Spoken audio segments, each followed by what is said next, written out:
1% of dudes rapping, they ain't nice as me. 98% ain't live the same type of life as me. The judge gave me life and then they sent me where the life is be. That level 4 with depth and vice, the type of stuff they like to see. Two choices, fight or flee. I refuse to die a chump. I never been a mark, but damn, it's scary when that riot jump. I seen dudes cry, get pumped, and some sexually brutalized. Knew a dude who lost his life and he was only doing 5 year-long racial fights when homie all you do is ride. Lonely days and nights up in a hole causing suicide. From the moment you arrive, you see the Mexican mafia, AB skinheads with big giant swastikas, pro-black philosophers, the BGF, the Kumi, and Muslims who will murk you from the nation to the Sunni. That MS was loony, quick to ride up on they rival. Even Christians went to church, hide knives up in they Bible. Political and tribal, the Crips and Damus, the Long Beach, the Hubs and the Dubs and the Grooves, the IE, the Bakersfield, the Dago Pyrus, the hustlers quick to roll, the gangsters don't move. Getting back to the black on black question, have you seen many or a lot of melees that were black on black? I've seen, actually, melees. I've seen a few. Have I seen black on black violence? I've seen a lot of that. I've seen a lot of black on black violence, but not when it came to their whole sections. No, no. I've seen one-on-ones. I've seen a couple of them, but I've seen a lot of black on black violence. But as far as the black on black melees, not a lot of them, not extreme. Because I'm gonna tell you something, man. When you hit yards, man, and you got well-respected G's on your, who their young homeboys or other homeboys respect, it's not gonna happen like that. Because understand this. Let me hit you with something that a lot of dudes who's not structured don't know. Let's say, man, that something happens. If you send the whole car, you send a lot of people in the car, then that whole car is swept off the yard. Like what happened to us? So you were all any yard that, okay, this is what I used to do. When I hit a yard as an IE who's structured and disciplined, is to create a stronghold and a present for the IE car on that yard. So I would try to do everything in my power to keep from going in the hole, so that when the next IE hit, and the next IE hit, and the next home will hit, now we have a stronghold. I don't know if you can recall, even though your memory is better than mine, do you remember how I was creating a stronghold in Ironwood? Most definitely. Okay, now watch this. Just like different parts of the yard. When I first got there, everybody had a table and everybody had a bench. Was you there when we didn't take nothing, but the way I created a situation where that was the IE bench? You know, because you got to see yard before me. Remember, I came to a yard after we got into the riot with the whites. So man, everybody had a bench, everybody had a table, everybody had a section of the yard. That was basically their yard. So my first thing is, that's something that was needed because, you know, it's for territory on the yard. So there was a bench that was basically a lot of non-affiliates or stuff like that, or no race or section claimed the bench. So I said, at a certain time, I called a meeting every day. Every IE on the yard would be at this bench. So we started doing this. Then after about a week go by or so, after us, everybody starts seeing, okay, IEs is always on that bench. Then I called a meeting and said, look, when somebody comes over to the bench and tries to sit down, we would let them know, man, that we having a meeting. And this became a deterrent from anybody going to this bench because they automatically, this is an IE bench. So let me ask your opinion on why do you think there was so much black on black violence in the places that you've been, even if it was just one-on-one or whatever it was? People say that blacks is the #1 killer of blacks. It's true. But look, ain't nobody killed more white people than white people. Duh. So what I'm saying, look, this is what I'm saying. Look, this is what I'm saying. They say blacks is the #1 killer of blacks. But ain't nobody killed more white people than white people. A fact. Google it. Every race is the #1 killer of their own race. Now I'm gonna go here. I'm gonna jump. At the pits I've been with, look, I've seen blacks beat up blacks. You don't see that many stickers, but you do see them. Especially with dudes that, you know, they accuse of playing with knives. Look, the most people that I ever seen get stuck by the people is Mexicans. Mexicans stick more Mexicans. Did you know when they started the sensitive needs yard? When they started the sensitive needs yards, they ended up having more sensitive needs yards than in regular population yards? Google it, it's a fact at one time. Do you know more people dropped out of Mexican gangs than any other? The sensitive needs yard was filled with more Mexicans than any other. There were so many Mexicans on them, y'all, they started Mexican dropout gangs. I don't have nothing against Mexican dropout gangs. Same thing, ain't killers. They'll kill some and knock some down like the Mexicans. So when you say that, you can do the math. People that's gang banging. These is gang bangers. They come up there banging. But you got the G's, they ain't doing that. There's a lot of youngsters youngsters coming up there, man. You don't hear no G's like me talking about, man, I want a head up fade. We ain't doing that. It's the youngsters because they banging. They banging, man. So, you know, when you got G's, they like, shit, well, you know, I stay away from you, you stay away from me. I had a lot of dudes, man, that maybe on the street, I probably would have tried to kill him. But when I see them on the yard, salute, salute. Out of respect, you show respect. We ain't doing no cell soldiering, man. Anybody know cell soldier? Look, for those who don't know what a cell soldier is, this is a cell soldier. You in the shoe, and you chopping over the tier. Whoever you chopping to, you can't get to him, he can't get to you, but you soldiering up in the cell. That's a cell soldier. That's a buster. That's a mark. You know, man, I'm close up and personal. So a cell soldier is pretty much the equivalent of today's, what they call them, keyboard warrior or a troll. These dudes who will get on the internet and talk tough. Exactly. Soldier, you ain't no real soldier doing that, man. That's that cell soldier. Look, in many shoes, man, they talk to me over the cheer. Oh, Chancellor, whoopty whoop. I can't get to you. You can't get to me, but you talking over it like you Johnny Tough Guy or Billy Bad. Knowing if we was on the yard, I'd be done blast you, clean out your boots, you know. So yeah, so we ain't doing no cell soldier. So I became comrades with a lot of soldiers who normally on the street we would have been at it with each other, but in the penitentiary, I told you about the scenario with yeah, I don't know, it was Niccolo Machiavelli, I don't know, it was Sun Tzu, Miyamoto, Musashi, Che Guevara, somebody, I'm old. He said, you can put two oppositions in a boat, and the boat is in the middle of the ocean, and there's a hole in the boat. The boat is sinking. These two oppositions will work together to make sure both of them don't drown, and that they'll get to shore. And what happened when you get there? So that's like getting back. Shore is getting back to the outside world. So I'm up here with these G's. If a war break out, we all in this.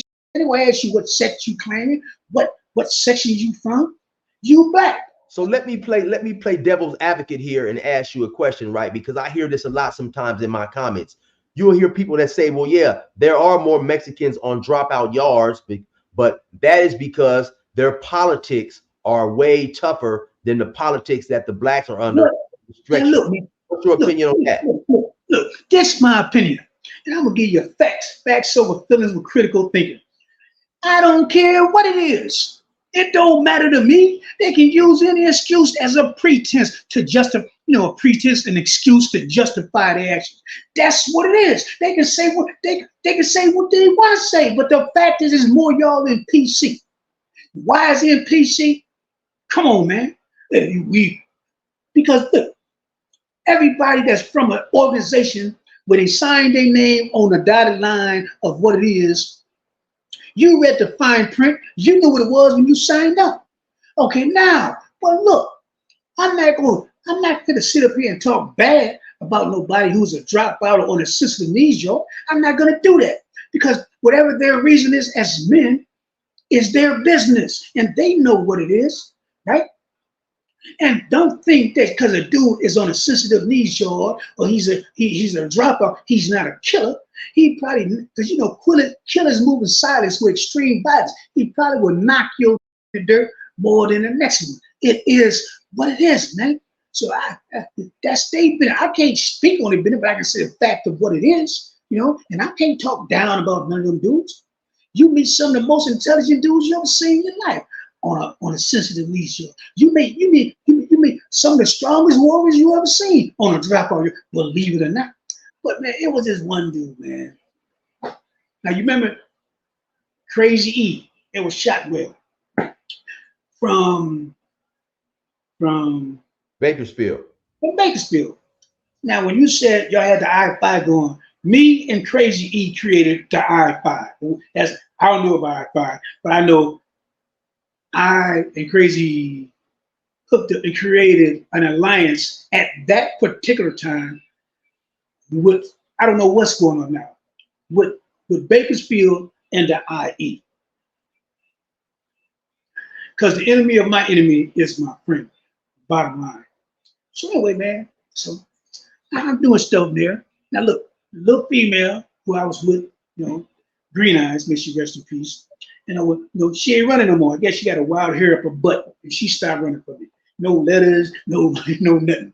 Okay, cool. I ain't tripping, man. I'm a soldier, man. Look, so I started making pruno. So I would have the little coffee jars, the little ones for $5, and the big coffee jar for $8 or $10, depending. So I'm killing them, man. I'm killing them. Look, man. Look, I'm not gonna go on the thing about where I'm there, about that. The other one I told you, I'm not gonna go into that because that's good. I might, I don't know. Look, look, man. Yeah, I have a tall homeboy from now.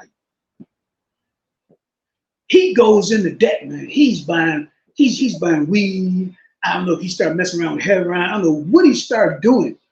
So now I don't pay no homeboy's debts. I don't pay no. So by the same token, they're gonna do something to the homeboy. I don't pay no debt. You're not touching my homeboy. I wouldn't give a damn. You're not touching my homeboy. You put your hands on my homeboy, we go to war. I stand on that tall and strong like the gun tower. I admit that. First one of y'all I see, I'm blasting. He ain't gonna even know it coming. But look, anyways, look. Anyway, I gotta do something because the homeboy is in debt. I end up paying the debt. Being home, we chipping, we pay it. And this I don't do, but I couldn't let them touch the homeboy. Me working with feelings, whatever it is, emotions, whatever it is. Look, I don't want to see him get black, but it wasn't that because you're not blasting my home. If anybody blasting, I'm gonna blast him. So who was he in debt with? Huh? He was getting drugs. He was getting, I don't know what kind of drug, because I didn't mess with nothing. But look, he was getting weed, heroin, whatever he was getting, and he was in. So he come back, he's in debt again. Right? Okay. So he get blasted. He get somebody blasted. Somebody blasted. So anyway, so let me ask you a few questions here. Why was the alliance between Bakersfield and the IE formed? This is why it was formed. Because when we hit the yard, it was more of, if we're talking about our race, it was more of other sections than us. Right. You understand? So since I knew out of the Bakersfield section, Crazy E was the most loped out, and he was a straight gunner. And he didn't mind blasting nobody. I didn't even know he was a preacher, man. I didn't know he was a preacher. So he was with the Crazy E was with the business. So since he was with the business, I pulled him, because we used to always bust down, me, him, and Rebo from Park Village. So look, I pull him to the side and I break down I think Rebo was there during that time. Anyway, look, I break down my ideology, and he was receptive to what I was saying, and because he was looked upon very highly with his comrades, and I with mine. We came together, man. Right. And was a force to be reckoned with. Can you recall about what year that was, what time period? I know sometimes it's hard for you to recall. Okay, I'll just say this. Of course, I ended up going to the hole, whatever. And I came out the hole, and they put me in another yard. There was a dude there who there was a dude there, it's kind of famous. There was a dude there who was a rapper. His name was BG Knockout. He rapped with Easy E. The year that BG Knockout was in Corcoran Sadet, that's the year. So whatever year BG Knockout was there, when they sent me to the yard, they put me in a hole, which they did always, and they sent me to the yard. I went to the yard, and BG Knockout was on that other yard. And I ended up going to the yard where BG Knockout was on too. But anyway, that's for another story. That's another story. Anyway, yeah. So let me clarify this then for those out there who may not be quite understanding what you're saying. So a lot of times in these California prisons, you will have dudes who are from smaller cities. Their numbers are not as big as dudes who are from larger cities.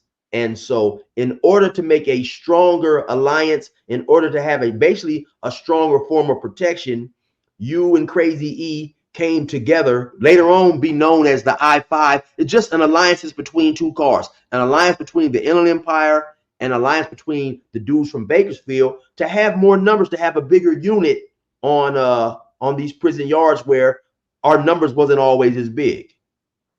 Okay, and that's exactly what I'm saying.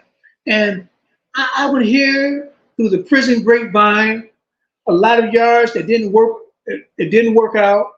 Or it didn't break. Or I would hear a lot of people from both sections didn't agree, alpha males, whatever reason. But I know that every yard I went to, it was in full effect. Right, because I remember when I got to C Yard in Ironwood, and we was doing the I-5 thing down there, and that was the first time I had heard of it, right? But I ran across a few other dudes reputable dudes. My good partner, he probably don't want me to mention his name, so I ain't gonna mention his name. But he was in Salinas, and he said, of course, they was doing the I-5 up there in Salinas too. So basically, what you and Crazy E created definitely was something that got around to a lot of different prisons, a lot of different institutions. Yeah, and like I said, man, there was a strong alliance, and with riders, man, and with me and Crazy E leading the pack. Shout out to Bakersfield, man. I done an interview with my brother Bear. Bear's from Bakersfield, and man, a lot of cats may not know Bakersfield and also Fresno, man. They are some real cities that is really off the chain. When I was incarcerated in North Kern. Was it North Kern or no? When I was incarcerated in SADF, I would see a lot of news relating to Bakersfield and Bakersfield and Fresno, man. And those cities have a lot of street activity going on, I'm not going to give no Martin Luther King's speeches. We're not going to hold hands and sing Kumbaya. I'm not going to do nothing like Rodney King talking, can we all just get along? You know, but like I said, if I could say one young brother, man, from going through what I went through, but see, I didn't have nobody to brace my awareness and enlighten me. I had to, I had to find out the hard way. They say a hard head makes a soft, you know. I had to find out the hard way, man. You know, if I could say one young brother, man, one young brother, man, who think that he's built like that, you know, do you think he's built like that? That thinks he's built, because I'm gonna tell you something, man.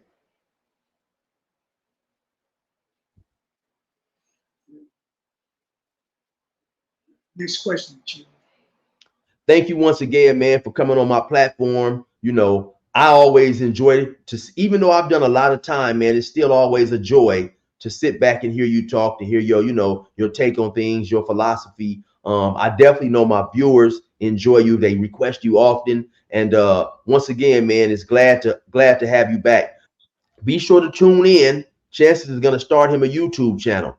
OG Chances, from the cradle to the grave. And thank you once again for coming on here, man. Shalewa. And Jill, it's always an honor and a pleasure, man. And Shalewa. Most definitely, man. And hey, enjoy the rest of your day. All right.